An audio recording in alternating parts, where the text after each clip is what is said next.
Okay. Oh, sorry.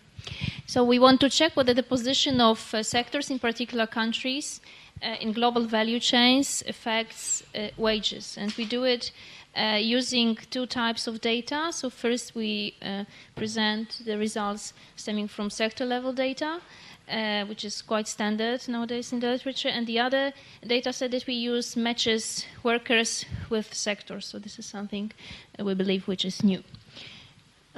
Okay, so this is the outline of the presentation, which is pretty standard. So I'll go briefly through the motivation, then I'll show you the data that we use, the models that we estimate, and finally the results. So what's been observed in the recent years concerning international trade patterns is this global tendency of splitting value added into different parts, and the result that we observed in trade statistics is that trade in parts and components is rising. Okay? So this is, of course, the sign of production fragmentation across borders. And initially, we just wanted to measure how big proportion of imports, for instance, is in the form of parts and components. But then new data came at hand to all the empirical analysis that can be performed. And nowadays, we use more the expressions like the factory world. Yeah? So we do not, of course, produce goods anymore in one place, not even in one region, but in the world in general. Okay? So there are well-known studies on products like iPad or cars and so on that show in how many places parts and components used in the production of one good are actually produced and then assembled in one place. Okay? So we have this factory world, which is all interconnected. And the recent literature dealing with these problems has coined the expression on global value chains.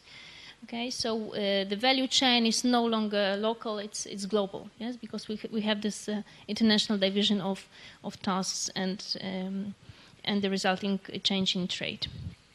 And the question which is important for the labor markets is whether these changes observed in international trade and in production sharing have any impact on workers. Right? Of course, we are all concerned usually about wages or employment of our domestic workers. So most of the worries, especially in developed countries like the US or Great Britain or other Western European countries, were that increasing offshoring may affect workers negatively, either in terms of displacing workers, so in terms of job loss, or in terms of wages, changes in wage structure. So we could either observe rising wage inequality or wage gap between skilled and unskilled workers, or direct changes in wage levels. In this paper, we deal with the last effect. So we want to check whether there is any impact of this production sharing, global production sharing, on the level of wages across different skill groups of workers, skilled and unskilled workers. So why do we deal with this topic? So even though the literature on global production sharing and its effects on labor markets is very, very vast, there are still some controversies about the possible effects. And if you have a look at different studies, very often they draw different conclusions, so we cannot say that there's one unambiguous effect of global production sharing on labor markets.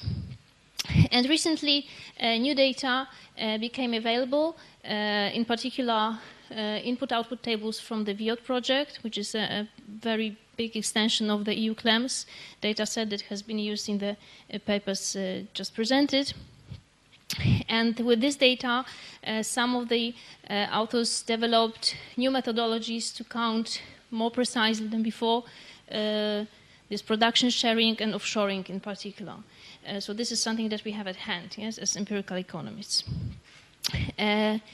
Another possibility that we have is to merge microdata coming from Luxembourg income study with sector-level data from VIOT. So we want to explore the two dimensions, sector-level dimension and micro-level dimension. And this is done within the project that was financed and very recently we were with Joanna in Luxembourg to compute this database.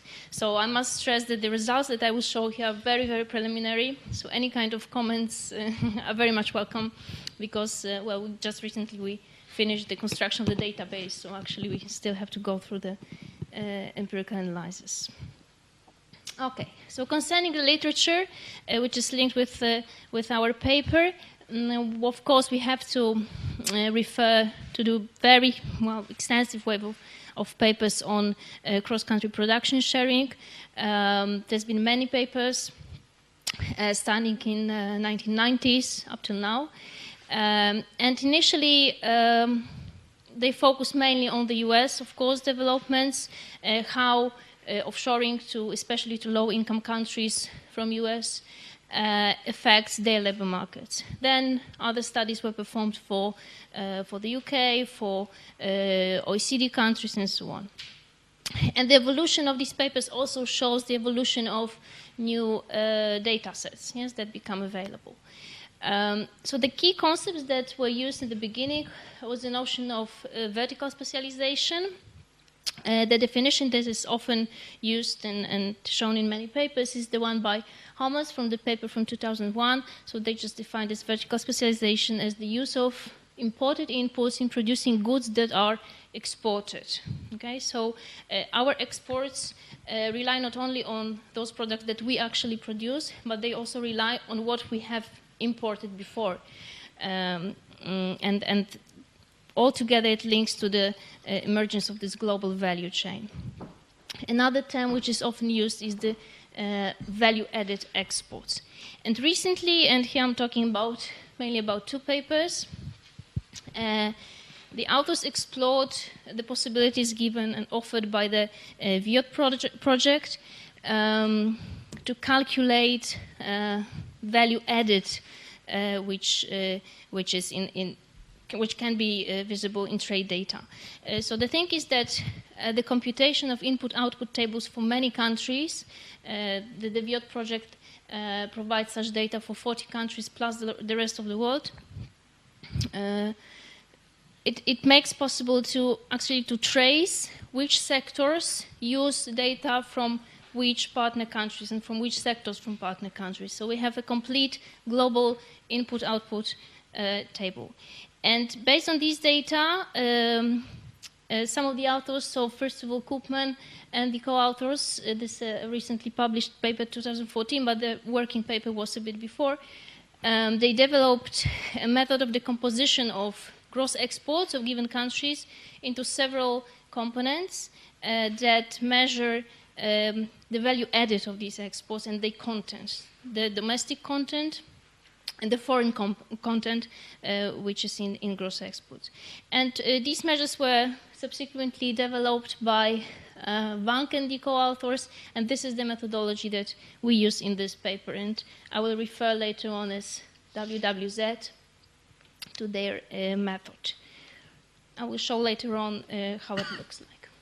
So what's our contribution? So we want to assess this effect, or whether there is an effect of the emergence of global value chains and value-added structure on wages.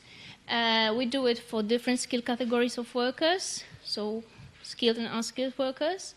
And we want to confront the sector-level estimates with micro-level dimension, so using microdata on wages. What's important, we have managed to match these two big data sets. So the one is coming from Luxembourg income study, as I've said, this microdata, and then we employ the decomposition of exports based on VIOT data, so sector-level data, to identify the characteristics of sectors in which single individuals are actually working. Okay? So by doing so, we can see whether a wage of a particular person is in any way affected by the involvement of the sector in which this person works in global value chain. And we managed to construct such a data set for 16 countries. So in the end, we're able to perform a study which is quite broad. It's not a study for a single country, because similar analyses have been done for selected countries like US or on Denmark. Yes, here I showed the two reference points. Okay. So the data. We have two data sets, as I've said. The one is quite standard, I would say. So it's based purely on VIOT data. It has a panel dimension. We observe 35 sectors, and here we have both manufacturing and services across several years, starting in mid-1990s till 2011. And here we have over 7,300 observations. The countries which are covered by our study are listed here. So as you can see, these are mainly Western European countries, United States, but also we have some less developed countries like Mexico in the sample, okay, so that we can confront what happens in countries at different levels of economic development. And in this data, we observe wages of 3 skilled groups of workers. This is exactly the same as in case of EU CLEMS data, okay, because this is the extension of EU CLEMS project. The second data set, so the one that explores the micro-level dimension, merges data from LIS, from Luxembourg Income Study Wave 8. This corresponds to reference year 2010, and we match it with the data from VIOT and the composition of gross exports into these several value-added components. We use this wave because the last observation for the VIOT data is 2011, okay, so we cannot go further. So by matching these two types of data, we ended up with these 16 countries. We had to prepare separate correspondence tables for every country, basically.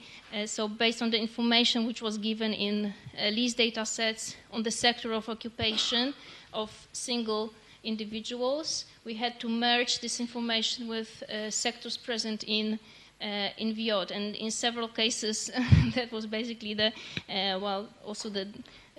had to translate because they were reported in original languages. Yes? So for instance, in case of Mexico, we had to translate all these detailed sectors and find the correspondence to the VIOT project and so on. So the work with the data was quite intensive. But in the end, we managed to do it. This is a big data set because we have, as you can see, 225,000 observations. Yeah? So it's quite a lot. We use information on workers in the working age, here defined as workers between 24 and 64. The idea is that these should be people that have finished their education or are about to finish their education, and they are active on the labor market. Of course, there are some extreme values in the data, as you can imagine, but we correct it, so we trim the extreme observations at the top and at the bottom of the wage distribution. Okay, concerning the measurement of actual content in gross exports, we use the composition of Wang Wei and Zhu. So what they do, they decompose the information on gross exports at the sector level for every country into 4 basic components. The first one is called domestic value added absorbed abroad. So this is the part of gross exports which is, let's say, it's coming from our domestic production, and it is absorbed abroad in the sense that it doesn't come back to us. Okay? We can have another story. So we can first send some products abroad, so we can export them, but after some maybe production process done abroad, they actually return home, return to us. Yes, let's say that we have a product that Poland, a sector from Poland, we send it to, well, I'm just giving an example, to Czech Republic, and then after some elaboration in the Czech Republic, it returns to Poland to be elaborated further. Okay, and this is called this RDV. variable, and in the literature this is treated as actual precise measure of offshoring activity. Okay? So you see that this is very different from conventional measures, which are just based on the computation of imports of parts and components to the value added. Okay? Because here we actually see what was done at home, what was done abroad, and what came back to us. Then we have measures of foreign value added and double counted terms. This was the actual contribution of these authors to the corrected previous measures. This part is also important because it shows how big proportion of actual value added, which is incorporated, let's say, in export, is actually done abroad, not at home. So for us, the important variable will be this one, the proxy of offshoring. These measures can be further decomposed. Actually, there are several components that can be used, but these two basic ones for us are the most important. Just to give you the idea of how it looks like across countries, here's the table that shows you these two components across two time periods, the initial and the last year for several countries. Looking at the United States, this foreign value added of the exports is not very high. It was not even 6% of all gross exports in 1995, a bit high in 2011. And here you have the comparison. In Poland, for instance, it's much higher. Okay? The idea is that the higher the foreign value added, maybe the worse for the economy is. Yes, we should have higher domestic component. This measure is treated as a proxy of offshoring, as I've said. And you see that across countries it also differs a lot. Yes? For Poland, it's very low, comparing, for instance, to the United States. So the question is whether this higher offshoring activity in case of these countries will have also higher impact on workers in terms of wages.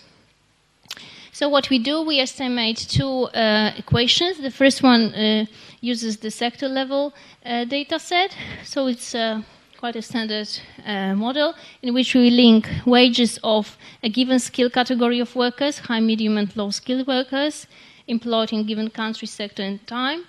We link it with capital to labor ratio of the sector, labor supply, we could say, of this given category of workers, export exposure, so this is just the measure of export openness of the sector, and finally, these various components of global value chain participation. And here, for this measure, we use the decomposition of these three authors. The second model that we do explores the micro-level data set. And this one is, well, we prefer this one in the end because it explores individual earnings, individual wages. So what we do here is we just estimate, we could say this is an augmented ministerial model of wage, right? Because we link wage with several personal characteristics, pretty standard in the literature, so age, sex, education, experience, region of work, and so on, with characteristics of sectors in which these people are employed. So this is the effect of this merge between micro-level data and sector-level data. So we have the export openness of the sector, then interaction term. HS stands for the identification of high-skilled workers, because we also have the information on the actual skill category of these single individuals, and then measures of global value chain and their interaction with high-skill category. So the basic results that we have, the first one, so this is the table for low-skilled workers and computed with sector-level data. This is the main variable, explanatory variable of our interest, and as you can see, independently on what we, so this is foreign value added concerning final goods, concerning intermediate goods, domestic value added, and the proxy of offshoring. We do not find that there is a significant effect of offshoring of a sector on individual wages once all the personal characteristics of the people are taken into account. Oh no, sorry, this is sector level data. Sorry, this is not here. Okay, so this is the basic thing, and then the micro level results, which should be more informative, do take into account the personal characteristics. Okay? And here the story is different. Okay? So here again are these variables that are of interest to us, this component and the interaction component. And as you can see, the coefficient which is associated with the proxy of offshoring is always negative. Different columns are different only in the use of wage measure, okay, because we have several wage measures in the data set.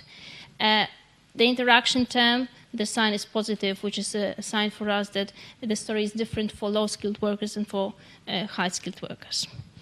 So just to conclude these preliminary really results, so what we tried to do was to match this sector-level and micro-level data to show whether there are really any effects of participation in global value chains and offshoring on wages. We do not find such an effect on the sector level, but there might be some effects on the individual worker level of wages. Thank you very much. If you have any questions, please have this one.